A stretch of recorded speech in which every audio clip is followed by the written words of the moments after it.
পূজা মণ্ডপের পূজারী, সেবায়েত এবং পুণ্যার্থী এবং সামনে বসে আমার মা কাকিরা, আদাব, নমস্কার। ভালো আছেন আপনারা? আমি এখানে এসেছি আপনাদেরকে শারদীয় শুভেচ্ছা জানাতে।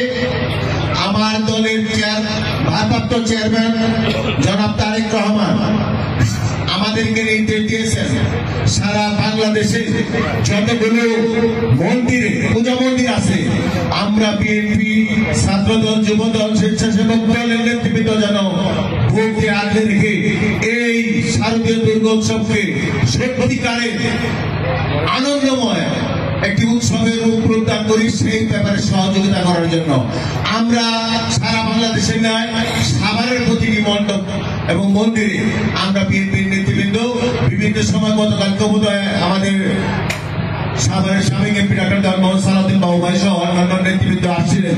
গতকালে আমি ছিলাম সাভারের ওই সাইডে, আজকে এই সাইডে আসছি। আমি আপনাকে আশ্বস্ত করতে চাই আপনাদের এই ধর্মীয় আচার অনুষ্ঠান সারা জীবন যেভাবে করছে এই সাভারে শত শত বছরে হিন্দু, খ্রিস্টান, মুসলিম, বৌদ্ধ সবাই সহ অবস্থান করছে, ঠিক কিনা?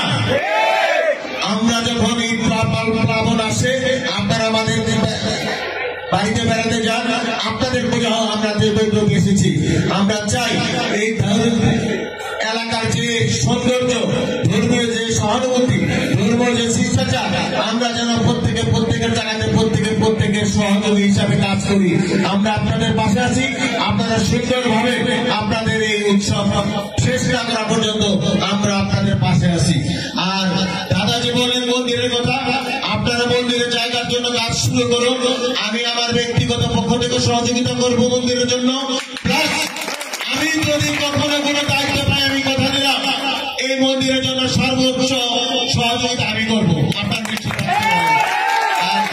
আমি আপনাকে ভোট চাইতে আসি নাই, আমি শুধু এইটুকু বলি আমাকে দেখেন, আমার কাজ, আমার কর্ম, আমার আচার ব্যবহার যদি ভালো লাগে তারপরে আপনারা আমার ভোট দিয়ে, আপনারা ভোটটা যথাযথ অবস্থানে ফেলান না। আপনারা আমার ভালো লাগলে কখনো আমার ভোট দিবেন না।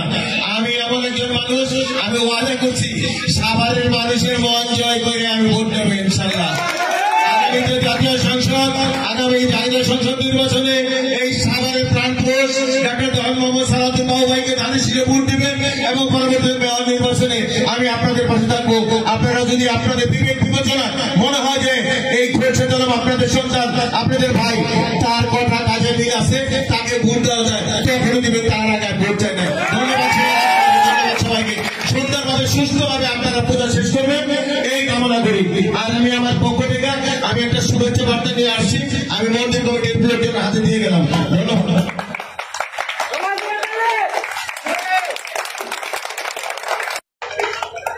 অনেক সময় আমি আপনাকে নিউজ টিভি বাংলা, সত্যের সাথে আগামীর পথে।